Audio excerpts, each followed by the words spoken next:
Olá, bem-vindo ao canal Falando Francamente. Francamente com K, que é mais fácil de achar. Meu nome é Frank Bacurau, sou profissional de educação física, nutricionista, professor universitário aí há uns 30 anos, mas atualmente sou professor universitário na USP, Universidade de São Paulo, há 15 anos, né? Então, nesse vídeo eu quero falar de um tema que é bastante interessante aí, que todo mundo que treina, né? Todo mundo que está treinando, treina, está preocupado, que é justamente o platô. Né? Bateu o platô, bateu o teto. Então, só que aqui, claro, né, nós vamos especificar mais.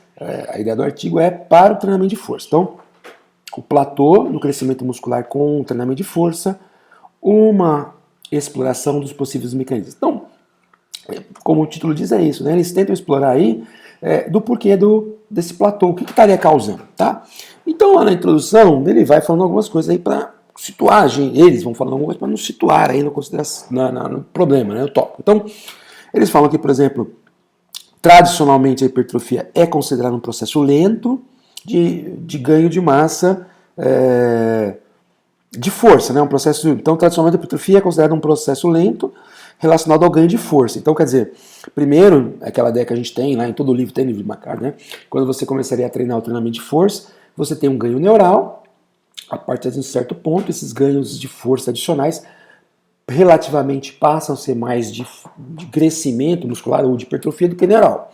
Então ele coloca que a partir daí se tornaria um problema, que se, tudo bem, no começo o ganho mais rápido é neural, depois se você tem um ganho que passa a depender cada vez mais de hipertrofia e essa hipertrofia tem um teto, então significa, em última instância, que o próprio crescimento muscular, a própria força, né, o crescimento, a própria força tem uma limitação. E aí ele fala, por exemplo, cita algumas coisas, que tem estudos que mostram que as pessoas treinam direto 6 semanas, às vezes 24 semanas, não aparecem sem nenhum crescimento muscular. Então ele, né, e ele fala, então por que é interessante investigar esse platô, esse teto? Porque ele é inevitável. Então é importante tentar estudar isso para compreender e talvez intervir. E aí ele já vai dando alguns alertas, né? Por exemplo, o fato de que poucos estudos longitudinais foram feitos. Então, por exemplo, é muito citado no artigo que a gente costuma entender aquele princípio lá, de que toda adaptação crônica é um somatório de adaptações agudas. Né? Então, vamos traduzir isso para o treinamento de força. Você vai lá e estimula, você tem um aumento tanto da síntese como da degradação proteica, né? Sendo a degradação proteica dominaria, né? Se a gente colocar os dois numa balança, o exercício vai aumentar os dois, a síntese e a degradação, porém a degradação vai ter um impacto maior. Né? Se você fizer uma área sobre a curva ali, vai ter um gráfico, vai ter uma área maior no crescimento, isso resultaria na hipertrofia. Tá? Mas aparentemente parece que tem um limite superior disso, né? Esse limite, esse teto, esse platô, que é bastante individual. Então ele começa a falar sobre quais seriam os mecanismos básicos, né? Deixa eu ir trocando aqui. Quais seriam os mecanismos básicos? Então, claro, a gente vai ver aqui, mas se você for ver aqui na figura, ele fala basicamente que o crescimento muscular dependeria tanto de fatores extracelulares como de intracelulares. Claro que eles se conectam. Entre os fatores extracelulares estaria o estresse mecânico, que a gente vê aqui, a ingestão alimentar, no caso aqui proteica, né? Seriam então fatores externos, estresse mecânico e ingestão, no caso aqui de aminoácidos. Fator interno, né? Fatores de crescimento, no caso do IGF, fatores que atrapalham o crescimento, como a estatina, e basicamente, tanto os fatores externos quanto esses fatores internos, eles vão ativar sinais intracelulares, como está aqui, né, esses primeiros sinais. Então, por exemplo, os aminoácidos aqui, né, inibindo o Gator2, Gator1, tá, o fator mecânico aqui, estimulando esse DGK, aqui, né, os fatores de crescimento, IGF-1, miostatina, PI3 quinase, né, a SMAD2/3. Então, esses fatores aí, tanto externos como internos, ativariam inicialmente sinais intracelulares. Esses sinais intracelulares, como a gente pode ver aqui, esses primeiros sinais intracelulares aqui, né, desencadeiam cascatas moleculares, e essas cascatas, lá no final, vão resultar em transcrição, tradução e transcrição, por exemplo, né, de síntese proteica, ou vão ativar vias de degradação conforme o caso. Tá?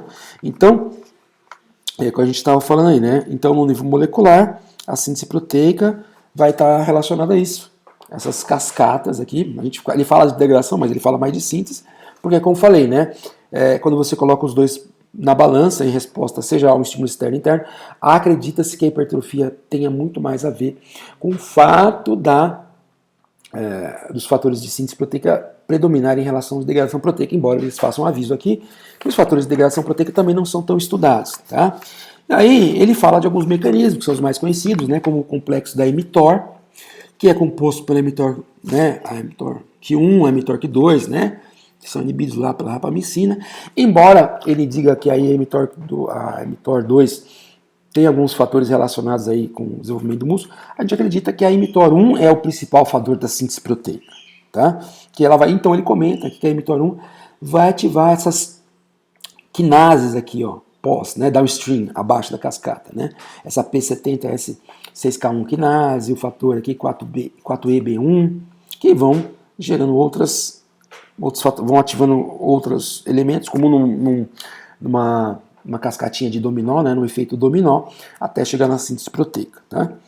Então, aí ele vai dizendo uma coisa interessante, que aí começa a falar realmente do platô, que é que provavelmente que à medida que você vai fazendo exposições repetidas do treinamento de força, essas cascatas podem ficar mais resistentes, ou vamos pensar assim, o limiar delas aumenta. Então você precisaria de mais estímulo, um estímulo mais forte, para ter um mesmo efeito, ou para ativar novamente essa cascata, que agora é uma cascata mais insensível àquele primeiro estímulo, né? Então ele está falando... ele fala assim, ó, as elevadas taxas, por exemplo, uma frase que eu anotei aqui, tá? As elevadas taxas de síntese de proteínas durante os primeiros estágios de treinamento pode indicar um grande... Então ele está dizendo assim, né? Por que talvez a gente tenha esse platô no seguinte sentido? Observe a seguinte ideia. Por que no começo, quando o indivíduo inicia um programa de treinamento de resistência de força, você tem mais síntese proteica em termos absolutos e com o tempo você vai tendo menos? Então ele comenta que essa maior síntese proteica crônica, né, que você observa logo após as sessões de treino no início, elas podem acontecer porque elas não estão envolvidas somente com hipertrofia, mas também com remodelamento. Quer dizer, o cara tem mais microlesão, então tem que recuperar. À medida que o indivíduo vai ficando mais treinado, essas microlesões, essa necessidade de remodelamento é menor, e o treinamento então vai tornando o seu músculo em resposta ao treinamento, vai se tornando mais específico, mais especializado, mais eficiente, ou seja, vai deixando de ter tanta microlesão e vai aumentando mais, por exemplo, a adaptação em si. Então aí ele cita, por exemplo, né, pensando aqui no processo de síntese proteica, que no começo você teria, por exemplo, uma maior eficiência de tradução, né, de ribossomos, essas coisas todas, maior eficiência de tradução. Quer dizer, aqueles ribossomos que são produzidos vão ficando mais eficientemente utilizados. Depois de um tempo, pode significar que você usando de maior eficiência dos ribossomos, daquele número de ribossomos que tinha produzido, não basta. Então você também teria que aumentar a capacidade de produzir RNA mensageiro, ribossomos, né? Então é isso que vai acontecendo. Então ele vai dizendo aí, né, que no curto prazo a síntese proteica pode se tornar mais específica. Aí ele vai falando das adaptações moleculares do resistente de terno, né? Então aí ele vai falando, por exemplo, aqui, deixa eu só me localizar aqui na minha folhinha B, folhinha. Então ele vai falando aqui que com o tempo, né? Aí ele cita, por exemplo, ele está falando essas coisas que vai ficando mais específico, aí ele começa a citar lá a mTOR, que está aí na imagem, né? Aí ele fala que o crescimento não depende só da mTOR, depende também dos fatores aqui, né? Como estatina, RNAs de interferência, tá? Ele vai comentando. E aí, que os mecanismos, olha que interessante, a maioria, ele fala, como eu já comentei, a maioria das informações do mecanismo de crescimento muscular, do desempenho do exercício, vem de estudos agudos, né? Como esses agudos se traduzem em crônico, não é bem conhecido, como eu falei, né? E aí ele fala uma coisa muito bacana, que tem a ver com essas resistências. Olha que interessante, ele cita estudos, por exemplo, um estudo onde, por exemplo, ciclistas foram postos a fazer treinamento de força. Aí essas vias, por exemplo, de AMPK, né? Algumas vias aqui que aqui nesse momento eu nem tá. Aqui, ó, MPK, por exemplo. Imagina então, um ciclista foi fazer treinamento de força, aí ativava a via da MPK. Por outro lado, o indivíduo do treinamento de força que já treina força, foi fazer o mesmo treinamento, não tem a mesma ativação do MPK. Aí eles trocam. Eles pegam o indivíduo do treinamento de força e botam para pedalar. A MPK no pedal do indivíduo do treinamento de forçamento.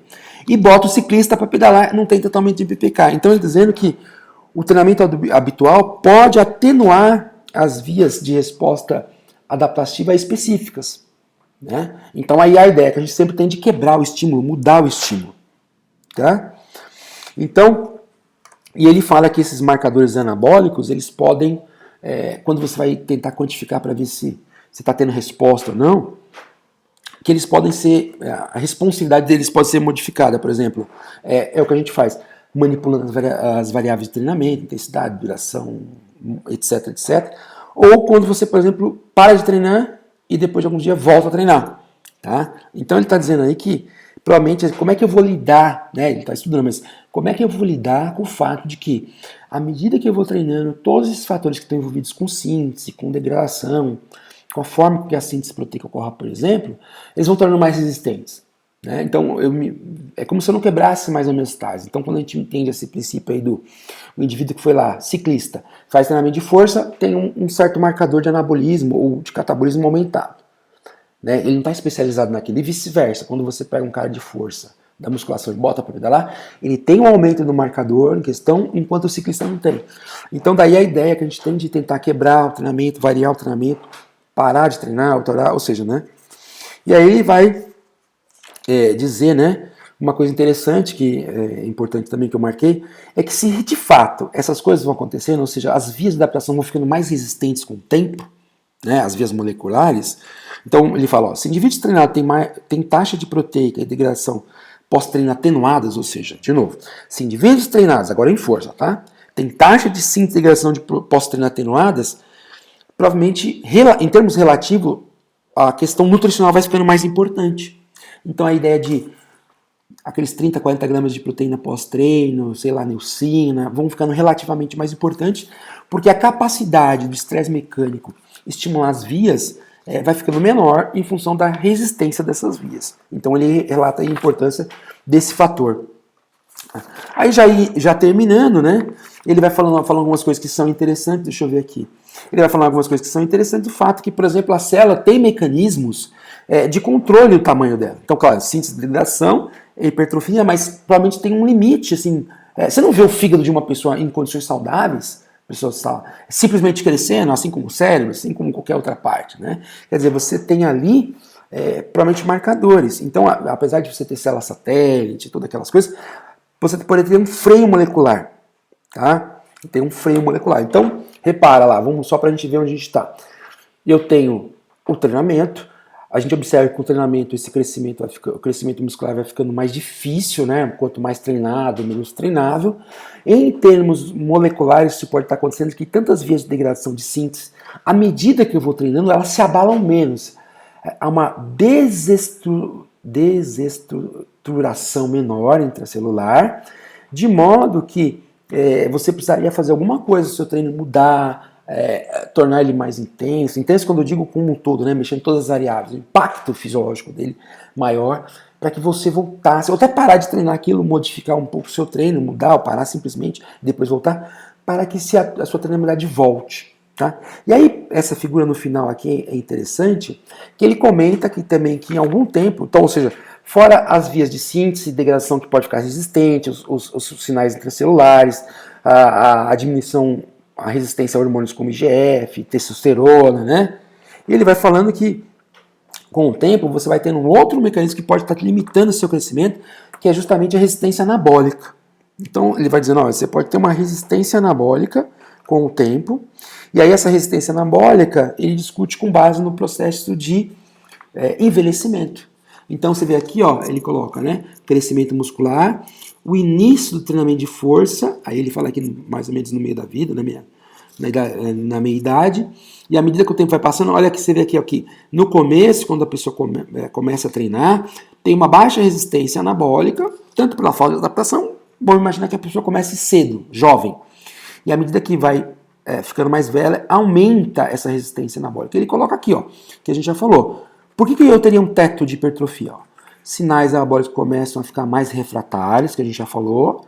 Sistema proteolítico, talvez, em alguns casos, né, comece a ter mais impacto que os sistemas de síntese, e ele vai falar por que lá. E aí ele fala, né, ó, os mecanismos, que nem ele comenta aqui, os mecanismos do controle celular vão ficando mais presentes, ou seja, a célula vai crescendo, mas ela tem um limite. E a resistência anabólica. Então ele junta esses fatores aqui, né? O mecanismo ficando mais refratário, talvez um mais aumento de síntese de degradação proteica, o teto, né? O teto superior de crescimento e a resistência anabólica pode estar explicando agora numa perspectiva não só do treinamento crônico, mas treinamento crônico com o processo de envelhecimento. Tá? Isso aí causando uma coisa interessante. Então ele comenta, por exemplo, que jovens e idosos, mesmo tendo pós-treino aparentemente uma mesma taxa de síntese e degradação, tem diferenças em questão epigenética. Então o jovem, em termos negativos, está menos afetado por essa questão. Os mais velhos vão ter uma diminuição da capilarização e ativação de células satélite, né? Então a capilarização, talvez levando nutrientes, levando fatores de crescimento, ajuda na ativação de células satélite. Aqui no canal, por exemplo, tem até um vídeo onde eu comento de um estudo onde os caras fazem um condicionamento, fazem um exercício aeróbio. Esse aumento de efeito de exercício aeróbio estimula o efeito de síntese proteica posterior. Então, na prática, quer dizer, a pessoa que tem, vamos dizer assim, um aparelho, uma menor capilarização, um maior condicionamento aeróbio ali, teria dificuldade em ativar a célula satélite, né? Outra coisa, claro, que com a idade acontece, é menor concentração de hormônios anabólicos circulantes, um comprometimento, uma coisa interessante que ele comenta aqui no trabalho, uma menor distribuição de aminoácidos, né? Então, quer dizer, mesmo que você consuma a mesma quantidade de aminoácidos, o indivíduo mais velho teria um problema na distribuição é bom, na distribuição desses aminoácidos para os tecidos, resistência à insulina e a própria inatividade física ligada à idade. Ou seja, mesmo que você pós-treino ali, você verifique através de uma biópsia a mesma quantidade de síntese e degradação de dois indivíduos, dois grupos, um mais jovem, um mais velho, que estão no mesmo grau de treinamento. O mais velho ainda tem todos esses limitantes que dificultariam o crescimento dele. Tá? Então ele comenta aí que quanto mais... a última coisa que eu queria comentar é, às vezes vocês veem que eu dou umas paradas, que a minha letra é tão feia que até eu mesmo tenho dificuldade para entender depois. Então, uma outra coisa que ele comenta aqui no final do artigo é que talvez você deveria começar a treinar a resistência de força o mais cedo possível, claro, de forma segura e tal. Por quê? Porque se eu tenho uma limitação que é decorrente da própria adaptabilidade e depois eu tenho também um limitante que é decorrente da própria idade, né? E aí ele discute aí com base aquela questão da memória muscular, ou seja, como o músculo é uma fibra multinucleada e aparentemente uma forma que o músculo tem de continuar crescendo, de lidar com a limitação do crescimento dele, é acrescentar mionúcleos através de célula satélite. Então ele é multinucleada. À medida que você treina, coloca novos mionúcleos oriundos da ativação de célula satélite. Como eu comentei agora, indivíduos mais treinados não tem tanto esse mecanismo. Então, quanto mais cedo você começa, você estaria fazendo uma poupança de células satélites, uma poupança de mionúcleos. E isso estaria fazendo com que você, ainda que mais velho chegasse um momento lá, se acumulou muito mionúcleo. Uma forma de tentar combater esse teto. Tá? Então aqui ele fala dos key points, né? Aí ele fala, ó, um platô no crescimento muscular tem sido atribuído ao alcance do potencial genético. Ele fala assim, por que você atinge o platô? Então, porque provavelmente você atingiu o seu potencial genético. Entretanto, aí ele fala, entretanto, por que isso acontece em relação ao treinamento de força é amplamente inexplorado. Ou seja, ele diz assim, se você não está crescendo, provavelmente é porque você atingiu o seu potencial genético. Agora, como e por que o potencial genético é atingido através de treinamento de força, isso não é explorado, que é o que ele faz no artigo. Né? Aí ele começa aqui no segundo tópico, parágrafo. Com o treinamento de força, os sinais das vias anabólicas podem se tornar mais refratárias à sobrecarga, que a gente falou. E além disso, os processos catabólicos também podem limitar a sua capacidade de atingir novo crescimento. Né? Aí ele fala aqui, células musculares podem também ter mecanismo de escala, de consideração de tamanho. que sente e regula o próprio tamanho dela, né? Usando como freios que atrapalham o crescimento ao longo do tempo. Aí ele comenta, então, fora esses fatores aqui, ele comenta a resistência anabólica, pode existir como um dimer, né? Um dimer switch, isso aí é como aquele reguladorzinho de luz, de intensidade de luz, de ventilador que a gente tem, que a gente vai mexendo no botãozinho e vai regulando. Então, a resistência anabólica pode servir como isso, né? Como um regulador que vai aumentando a sua presença quando você vai de baixo até altos níveis de treinamento de força, portanto, restringindo que o estímulo anabólico continue aumentando progressivamente, isso principalmente com o envelhecimento. Aí ele fala ainda no contexto do envelhecimento, da competição entre respostas anabólicas e a resistência anabólica pode fazer com que o indivíduo tenha um estado de crescimento subótimo. E por último, ele fala justamente dessa exposição prévia, quer dizer, começar a treinar mais cedo, pode fornecer uma janela de oportunidade porque geraria um maior potencial de crescimento muscular. Como? Gerando, por exemplo, mais células satélites incorporando no mioclúneo, né? Que aí tornaria isso, o indivíduo teria uma poupança maior de mioclúneo, conseguindo crescer mais do que se ele começasse mais velho, num estado, por exemplo, onde ele já tem uma resistência anabólica. E aí é isso, né? Espero que tenham gostado aí, essa imagem, né? Essa menininha muito linda aí, é a Alice, né? Da Alice do País das Maravilhas, da Disney, né? Primeiro lá. Quando ela tá naquela casinha, chega uma hora ela começa a crescer e não consegue atingir o teto, né? Não consegue crescer mais. Então é como se a progressão do nosso treinamento, associado com a resistência anabólica, todos aqueles fatores nucleares, serviram como esse teto, né? Então o que a Alice vai fazer para continuar crescendo? Seria legal, como algumas imagens tem na internet, de que ela cresce tanto que explode, né? Sai do tamanho da casinha, então você poderia crescer mais. Então é isso, gente. Curte, comente, compartilhe, né? Que é um trabalho muito interessante sobre como pode estar acontecendo o platô, indicando que a gente tem que tomar medidas contra o platô, embora em termos práticos ele comente ali da mudança do treinamento, da parada do treinamento, mas não dá muitas formas práticas, porque o próprio título do artigo diz, né? É um mecanismo exploratório ainda. Mas ele já dá uma luz para que a gente entenda por que está provavelmente acontecendo esse platô, tá ok? Então, se inscreva aí no canal, tá bom? Para eu atingir 80 milhões de inscritos. Agradecer a vocês que assistem meus vídeos. Um grande abraço. Tchau, tchau. Se Deus quiser, até um próximo vídeo.